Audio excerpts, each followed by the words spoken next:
मैं एक दलित परिवार से हूँ बनाने का। तो वो पक्का हमें मार देंगे, पक्का। मतलब कोई दूसरा ऑप्शन ही नहीं है हमारे। गलती से जियो और रहने दो, क्योंकि मैंने सच में शादी कर ली है। ये सिंदूर मैंने फैशन में नहीं लगा रखा है, ये शादी कर ली है इसलिए लगा रखा है। और पापा, आपने जो अपने कुत्ते भेज रखे हैं ना मेरे पीछे, जस्ट लाइक राजीव राणा, उसको बताओ अगर मेरे सर के ऊपर से पानी चला गया तो उसका पूरा खानदान जेल में मैं परेशान हो चुकी हूँ। अब शांति से जियो और राजनीति करो। मैं खुश रहना चाहता है। मैं मर तो जाऊंगी लेकिन उसका पूरा खानदान मिटा के जाऊंगी। राजीव जी, ये चीज ध्यान रखना प्लीज। पापा, अपनी सोच बदलो। अभी और अभी की फैमिली इंसानी है, कोई जानवर नहीं है वो लोग। तो प्लीज अपनी सोच बदलो। अच्छे लोग हैं, मैं खुश रहूंगी उनके साथ। प्लीज, और खुश रहो और खुश रहने दो। दोस्तों, ये कहानी एक प्रेम पर आधारित है, वो प्रेम जो जाति की दीवारों को हिला गया। ये कहानी एक शादी पर आधारित है, वो शादी जो समाज की नींव हिला गई। और ये कहानी जो बताती है कि अंतरजातीय विवाह करना, अंतरजातीय प्यार करना विद्रोह नहीं, पुनर्जन्म है। आज की कहानी जातिवाद, भेदभाव, ऊंच नीच और अस्पृश्यता के खिलाफ खुली चुनौती है। मैं चाहूंगा कि आप लोग इस वीडियो को अंत तक जरूर देखें और इसे अधिक से अधिक लोगों तक पहुंचाने में हमारी मदद करें। इसके लिए आप लोग इस वीडियो को लाइक, शेयर और हमारे चैनल को सब्सक्राइब कर सकते हैं, जिससे वीडियो का एंगेजमेंट बढ़ेगा और YouTube इस वीडियो को अधिक से अधिक लोगों तक पहुंचाने में हमारी मदद करेगा। तो चलिए वीडियो को हर बार की तरह शुरू से ही शुरू करते हैं। सूरज की पहली किरणें जब शहर की ऊंची इमारतों पर पड़ती तो आर्या त्रिवेदी की आंखें खुलती। वह एक ऐसी दुनिया में जागती जहां सब कुछ सजा धजा था। मखमली पर्दे, चमचमाती फर्श और दीवारों पर लटकी हुई पुरानी पेंटिंग्स जो उसके पूर्वजों की गौरव गाथा बयान करती। आर्या एक प्रसिद्ध ब्राह्मण विधायक की बेटी थी। उसके पिता शंकर त्रिवेदी राज्य विधानसभा में एक जाना माना नाम थे। वे चुनावी मंचों पर जोर शोर से समानता और सामाजिक न्याय की बातें करते, लेकिन घर की चार दीवारी के अंदर सब कुछ अलग था। वहां जाति की दीवारें इतनी ऊंची थीं कि कोई सवाल भी उन पर चढ़ने की हिम्मत नहीं करता। आर्या का बचपन उस आलीशान बंगले में बीता जहां नौकर चाकरों की फौज थी, लेकिन उनमें से ज्यादातर नीची जाति के थे और उन्हें घर के मुख्य हिस्से में आने की इजाजत नहीं थी। आर्या को याद है, जब वह छोटी थी तो एक बार उसने अपनी दादी से पूछा था, दादी, रामू चाचा क्यों हमेशा बाहर से ही खाना मांगते हैं? वे हमारे साथ क्यों नहीं बैठते? दादी ने सख्त लहजे में जवाब दिया, बेटा, हमारा खून पवित्र है, हमें दूसरों से अलग रहना चाहिए। अगर हम मिश्रण करेंगे तो हमारी पवित्रता नष्ट हो जाएगी। उन शब्दों ने आर्या के कोमल मन पर एक गहरा निशान छोड़ दिया। वह सोचती, अगर भगवान ने सबको एक जैसा बनाया है, सबके पास दो हाथ, दो पैर, एक दिल, तो यह अलगाव क्यों? यह पवित्रता किसकी रक्षा कर रही है? इंसानियत की या अहंकार की? जैसे जैसे आर्या बड़ी हुई, उसके मन में सवालों का तूफान उठने लगा। स्कूल में वह इतिहास की किताबें पढ़ती जहां महात्मा गांधी और डॉक्टर भीमराव अंबेडकर के संघर्षों की कहानियां थी। गांधी जी की अहिंसा और अंबेडकर की समानता की लड़ाई उसे छू जाती, लेकिन घर लौटकर जब वह पिता से इन बातों पर चर्चा करती तो जवाब हमेशा एक जैसा होता, आर्या, दुनिया वैसी नहीं है जैसी किताबों में लिखी होती है। समाज की अपनी व्यवस्था है और हमें उसका सम्मान करना चाहिए। पिता की आवाज में एक अजीब सा डर छिपा होता, जैसे वे खुद भी उन दीवारों से बंधे हों। आर्या सोचती, क्या जाति इंसान से बड़ी होती है? क्या एक इंसान का मूल्य उसके जन्म से तय होता है, न कि उसके कर्मों से? आर्या की जिंदगी में एक मोड़ आया जब वह कॉलेज में दाखिल हुई। शहर का वह प्रतिष्ठित कॉलेज जहां अमीरों के बच्चे पढ़ते थे, लेकिन वहां भी समाज की सच्चाई छिपी नहीं थी। क्लासरूम में ब्राह्मण और क्षत्रिय छात्रों का अपना ग्रुप था, जबकि दलित और पिछड़े वर्ग के छात्र अक्सर अलग थलग रहते। आर्या को यह सब असहज लगता। वह सोचती, कॉलेज तो ज्ञान का मंदिर है, यहां भी जाति की छाया क्यों? एक दिन कॉलेज में एक सामाजिक सेमिनार का आयोजन हुआ। विषय था भारतीय समाज में जातिगत असमानता, अतीत, वर्तमान और भविष्य। आर्या वहां गई सिर्फ इसलिए क्योंकि उसके मन में सवाल थे, जवाब नहीं। मंच पर जब विकास गौतम ने बोलना शुरू किया तो पूरा हॉल सन्न रह गया। विकास एक साधारण सा लड़का था, काले बाल, गहरी आंखें और एक आवाज जो पहाड़ों को हिला सकती थी। वह दलित समुदाय से आता था, लेकिन उसके शब्दों में कोई हीन भावना नहीं थी। हमारी जाति को सदियों तक दबाया गया, विकास ने कहा। हमें मंदिरों में घुसने नहीं दिया जाता था, स्कूलों में बैठने नहीं दिया जाता था। लेकिन अब हम झुकेंगे नहीं, क्योंकि संविधान ने हमें इंसान होने का हक दिया है। डॉक्टर अंबेडकर ने हमें सिखाया कि शिक्षा, संगठन और संघर्ष से हम अपनी नियति बदल सकते हैं। विकास की आवाज में एक जज्बा था जो आर्या के दिल को छू गया। उसकी आंखें नम हो गईं। पहली बार उसने किसी दलित लड़के को इतनी हिम्मत से बोलते देखा। विकास के शब्दों में दर्द था, लेकिन उस दर्द में उम्मीद की चिंगारी भी जल रही थी। सेमिनार खत्म होने के बाद आर्या ने हिम्मत जुटाकर विकास से बात की। तुम्हारे शब्दों ने मुझे झकझोर दिया, आर्या ने कहा। मैं आर्या त्रिवेदी हूं, क्या हम कभी और बात कर सकते हैं? विकास मुस्कुराया। क्यों नहीं, आओ कॉफी शॉप में चलें। उस दिन से दोनों की दोस्ती की शुरुआत हुई। वे कॉलेज के कैफेटेरिया में घंटों बैठते, जाति पर, समानता पर और समाज के ढोंग पर चर्चा करते। आर्या कहती, मुझे लगता है जाति सिर्फ एक बेड़ी है जो इंसानियत को बांधती है। ये हमें अलग अलग खांचों में डाल देती है और हम भूल जाते हैं कि हम सब इंसान हैं।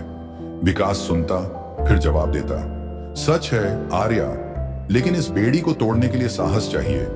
किसी दिन कोई आएगा जो यह बेड़ी तोड़ देगा। आर्या हंसकर कहती, शायद वो मैं ही बनूं। दोस्तों, अगर आप इस वीडियो को यहां तक देख रहे हैं तो मैं आपसे कहना चाहूंगा कि अगर आप बाबा साहेब आम्बेडकर को दिल से पसंद करते हो तो इस वीडियो को लाइक, शेयर और हमारे चैनल को सब्सक्राइब अवश्य करें और कमेंट में जय भीम, जय संविधान जरूर लिखें। तो चलिए वीडियो में आगे बढ़ते हैं। समय बीतता गया, दोस्ती गहरी होती गई। वे साथ में किताबें पढ़ते, अम्बेडकर की एनिहिलेशन ऑफ कास्ट, गांधी की आत्मकथा और आधुनिक लेखकों की किताबें जो जातिवाद की जड़ों को उखाड़ने की बात करती। विकास आर्या को अपनी दुनिया दिखाता, दलित बस्तियों में जहां लोग गरीबी से जूझते लेकिन उनके दिलों में उम्मीद की लौ जलती रहती। आर्या वहां जाती, बच्चों से बात करती और महसूस करती कि कितना कुछ छिपा है उसके आलीशान जीवन से। मैंने कभी सोचा नहीं था कि इतनी असमानता है, आर्या कहती। विकास जवाब देता, असमानता तब तक बनी रहती है जब तक ऊंचे लोग नीचे नहीं उतरते। धीरे धीरे उनकी दोस्ती में एक नया रंग घुलने लगा। वह रंग प्रेम का था। यह कोई आम प्रेम नहीं था, यह विचारों का प्रेम था, साहस का प्रेम था। आर्या को विकास की हिम्मत पसंद थी, विकास को आर्या की संवेदनशीलता। वे रातों को फोन पर बात करते, सपनों को साझा करते। क्या होगा अगर हम साथ रहें? एक रात आर्या ने पूछा।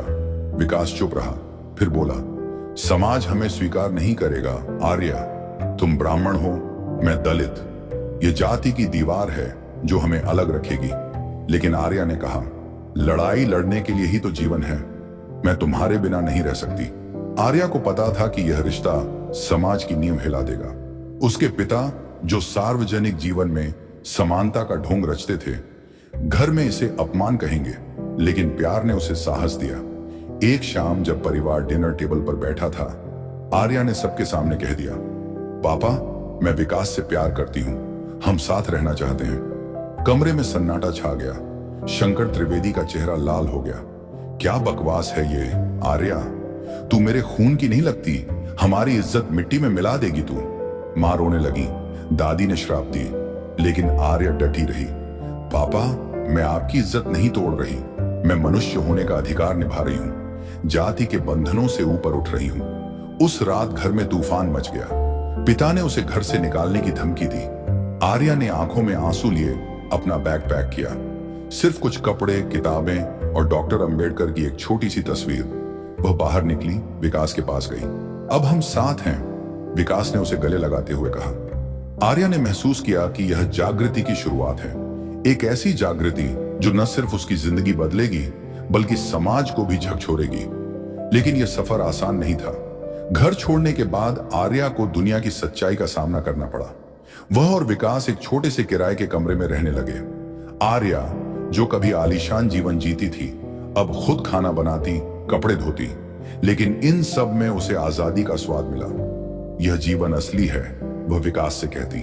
विकास उसे दलित समुदाय की कहानियां सुनाता, कैसे उनके पूर्वजों को छुआछूत का शिकार बनाया गया, कैसे उन्हें शिक्षा से वंचित रखा गया। आर्या सुनती और उसके मन में क्रांति की चिंगारी जलने लगती। हम कुछ करेंगे, वह कहती। हम उन बच्चों को पढ़ाएंगे जो जाति की वजह से पिछड़ जाते हैं। धीरे धीरे आर्या की जागृति फैलने लगी। कॉलेज के दोस्तों को पता चला तो कुछ ने साथ दिया, कुछ ने पीठ फेरी, लेकिन आर्या रुकी नहीं। वह विकास के साथ मिलकर छोटी छोटी मीटिंग्स आयोजित करने लगी। वे जातिवाद के खिलाफ बोलते, समानता की बात करते।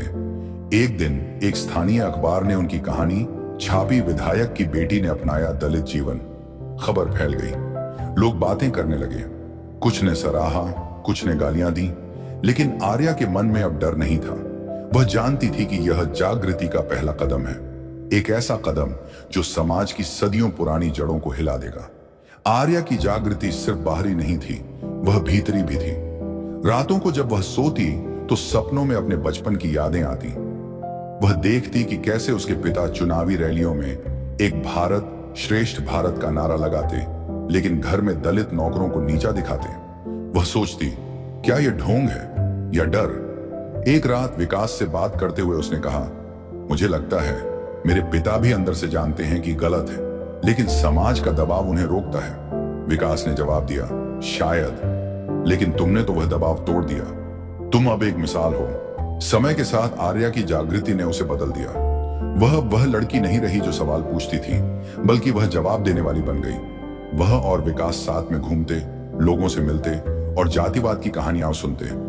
एक बार एक दलित बस्ती में एक बूढ़ी औरत ने आर्या से कहा, बेटी, तुम्हारी तरह की लड़कियां ही बदलाव लाएंगी। हमने तो जीवन गुजार दिया, लेकिन तुम्हारे लिए दुआ करेंगे। उन शब्दों ने आर्या को और मजबूत बनाया। वह सोचती, यह जागृति न सिर्फ मेरी है, बल्कि हर उस इंसान की है जो बंधनों से मुक्त होना चाहता है। आर्या की कहानी अब फैल रही थी। सोशल मीडिया पर लोग शेयर करने लगे। कुछ ने उसे विद्रोही कहा, कुछ ने पागल, लेकिन आर्या को फर्क नहीं पड़ता। वह जानती थी कि यह शुरुआत है, एक ऐसी शुरुआत जो विचारों की क्रांति लाएगी। घर छोड़ने के बाद के वे दिन उसके लिए परीक्षा की घड़ी थे। पैसों की तंगी, समाज का तिरस्कार, लेकिन विकास का साथ सब कुछ सहने लायक बना देता। हम साथ हैं और यही काफी है, वे एक दूसरे से कहते। आर्या की जागृति अब एक आंदोलन बनने की ओर बढ़ रही थी, लेकिन अभी तो यह व्यक्तिगत थी, एक लड़की की जागृति जो समाज की आंखें खोलने वाली थी। आर्या और विकास अब साथ थे, न किसी मंदिर की दीवारों के पीछे छिपकर, न किसी पंडित की इजाजत लेकर। उनका रिश्ता समाज की उन अदृश्य दीवारों को तोड़ने का प्रतीक बन चुका था जो सदियों से इंसानों को बांटती आई। घर छोड़ने के बाद वे एक छोटे से अपार्टमेंट में रहने लगे, जहां दीवारें पतली थीं और छत से पानी टपकता था, लेकिन वहां की हवा में आजादी की खुशबू थी। आर्या, जो कभी आलीशान जीवन की आदी थी, अब विकास के साथ मिलकर बाजार से सस्ती सब्जियां खरीदती, खुद चाय बनाती और रातों को छत पर बैठकर सितारों को देखती। यह जीवन असली है, आर्या कहती, और विकास मुस्कुराकर उसका हाथ थाम लेता। लेकिन उनका सफर सिर्फ व्यक्तिगत नहीं था, यह एक क्रांति की शुरुआत थी। वे जानते थे कि अगर समाज में बदलाव लाना है तो पहले डर खत्म करना होगा, वही डर जो लोगों को जाति की जंजीरों में जकड़े रखता है। आर्या ने एक शाम विकास से कहा, अगर हम सिर्फ अपने लिए जिएंगे तो यह प्यार व्यर्थ हो जाएगा। हमें बाहर निकलना होगा, उन गलियों में जाना होगा जहां लोग अब भी जाति के नाम पर बंटे हुए हैं। विकास की आंखों में चमक आ गई। डर खत्म होगा जब कोई बेटी खड़ी होगी तुम्हारी तरह। तुम्हारी हिम्मत देखकर दूसरे लोग भी उठेंगे। और यहीं से उनकी क्रांति की नींव पड़ी। वे दलित बस्तियों में जाने लगे, वहां की संकरी गलियां जहां मिट्टी के घर थे, बच्चे नंगे पैर दौड़ते थे और औरतें पानी भरने के लिए घंटों इंतजार करती। आर्या और विकास वहां पहुंचते, एक छोटी सी किताबों की गठरी लेकर। वे बच्चियों को पढ़ाने लगे न सिर्फ अक्षर, बल्कि समानता के सबक। तुम किसी से कम नहीं हो, आर्या कहती, एक छोटी सी लड़की के सिर पर हाथ फेरते हुए। जाति तुम्हारी पहचान नहीं, तुम्हारे सपने हैं। शुरुआत में लोग हंसते, देखो विधायक की बेटी पागल हो गई है, वे फुसफुसाते। कुछ तो उन्हें ताने मारते, ब्राह्मण की लड़की दलितों के बीच क्या कर रही है, घर जाओ, अपनी इज्जत बचाओ। लेकिन आर्या और विकास रुकते नहीं। वे जानते थे कि यह पागलपन ही समाज की सबसे बड़ी समझदारी बन जाएगा।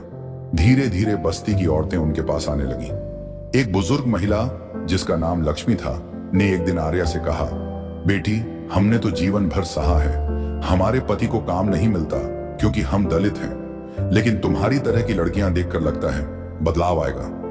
उन शब्दों ने आर्या के दिल को छू लिया। वह सोचती, यह क्रांति छोटी छोटी कहानियों से बनेगी, हर उस इंसान की कहानी से जो जाति की कैद से मुक्त होना चाहता है। आर्या अब सिर्फ एक लड़की नहीं रही, वह एक विचार बन गई थी। लोग उसे मनु की नहीं, संविधान की बेटी कहने लगे। मनु स्मृति की वह पुरानी किताब जो जाति व्यवस्था की जड़ थी, अब आर्या के लिए सिर्फ इतिहास की वस्तु थी। वह डॉक्टर अंबेडकर के विचारों को अपना हथियार बनाती, समानता, न्याय और बंधुता। विकास के साथ मिलकर उन्होंने एक छोटा सा समूह बनाया, नाम रखा समानता संघ। वे मीटिंग्स आयोजित करते, कभी बस्ती के मैदान में, कभी कॉलेज के हॉल में। वहां ब्राह्मण, दलित सभी आते। आर्या बोलती, जाति एक भ्रम है जो हमें कमजोर बनाती है। अगर हम एक हो जाएं, तो कोई ताकत हमें नहीं रोक सकती। विकास जोड़ता, संविधान हमें हक देता है, शिक्षा का, सम्मान का, लेकिन हक लेना पड़ता है, मांगना नहीं। मीडिया में चर्चा फैल गई, पहले स्थानीय अखबारों में, फिर राष्ट्रीय चैनलों पर। विधायक की बेटी ने दलित लड़के से किया विवाह, समाज में भूचाल। हेडलाइंस चमकने लगी। कुछ लोग गालियां दे रहे थे, सोशल मीडिया पर ट्रोल्स लिखते, यह अपमान है हमारी संस्कृति का, लेकिन कुछ सलाम भी कर रहे थे। एक युवा पत्रकार ने आर्या का इंटरव्यू लिया। आपने घर क्यों छोड़ा? उसने पूछा। आर्या ने जवाब दिया, घर छोड़ा क्योंकि वह घर जाति की जेल था। मैंने प्रेम चुना, समानता चुनी। खबर वायरल हो गई। लोग आर्या को फॉलो करने लगे, कुछ समर्थन में, कुछ जिज्ञासा में। आर्या के पिता शंकर त्रिवेदी घर में खामोश थे। वे विधानसभा में जाते, भाषण देते, लेकिन दिल के अंदर पछतावा पनपने लगा था। एक शाम जब वे अकेले बैठे थे, उनकी पत्नी ने कहा, शंकर जी, आर्या सही थी, हमने उसे क्यों रोका? शंकर ने सिर झुकाया। मैं डर गया था समाज से, लेकिन अब देखो वह क्या कर रही है। पछतावा की आग उनके दिल में जल रही थी, लेकिन अभी वे कुछ कहने की हिम्मत नहीं जुटा पा रहे थे। आर्या को पता था कि पिता का दिल बदलेगा, लेकिन समय लगेगा। आर्या और विकास ने तय किया, वे शादी करेंगे, लेकिन किसी पंडित या पुरोहित के आशीर्वाद से नहीं। वे संविधान की प्रस्तावना को साक्षी मानकर बंधेंगे। शादी का दिन तय हुआ, एक साधारण सा मैदान, जहां दलित बस्ती के लोग इकट्ठा हुए। कोई फूलों की माला नहीं, कोई मंत्र नहीं, सिर्फ डॉक्टर अंबेडकर की एक बड़ी सी तस्वीर और संविधान की एक प्रति। आर्या ने सफेद साड़ी पहनी, विकास ने साधारण कुर्ता। वे तस्वीर के सामने खड़े हुए। आर्या ने जोर से कहा, मैं आर्या त्रिवेदी अपने संकीर्ण जन्म और झूठे सम्मान को त्यागते हुए समानता, प्रेम और मानवता की राह चुनती हूं। विकास, तुम मेरे साथी हो, जीवन के, संघर्ष के। विकास की आंखों से आंसू बह रहे थे, लेकिन उन आंसुओं में डर नहीं, आजादी थी। आर्या, तुमने मुझे इंसान बनाया, हम साथ लड़ेंगे, साथ जिएंगे। लोग तालियां बजाने लगे। कुछ महिलाएं रो रही थीं, कुछ पुरुष सिर झुकाकर सलाम कर रहे थे। इतिहास बदल गया, किसी ने कहा। और सच में उस दिन एक इतिहास बना, एक ऐसा इतिहास जो जाति की दीवारों को गिराने का प्रतीक बना। शादी के बाद उनकी क्रांति ने गति पकड़ी। वे अब पूरे शहर में घूमते, सेमिनार आयोजित करते। समानता संघ बड़ा होता गया। युवा लड़के लड़कियां जुड़ने लगे। एक लड़का जो ब्राह्मण परिवार से था ने आर्या से कहा, मैंने कभी दलितों से बात नहीं की, लेकिन तुम्हारी कहानी ने मुझे बदल दिया। अब मैं भी लड़ूंगा। विकास बच्चों को पढ़ाता, उन्हें बताता कि शिक्षा ही हथियार है। वे स्कूलों में जाते जहां दलित बच्चे अलग बैठाए जाते। आर्या प्रधानाचार्य से बहस करती, यह असंवैधानिक है, बदलाव लाइए वरना हम कोर्ट जाएंगे। धीरे धीरे बदलाव दिखने लगा। कुछ स्कूलों ने नियम बदले, कुछ गांवों में जाति आधारित भेदभाव कम हुआ। कुछ महीनों बाद आर्या के पिता चुपचाप टीवी पर बेटी की खबर देख रहे थे।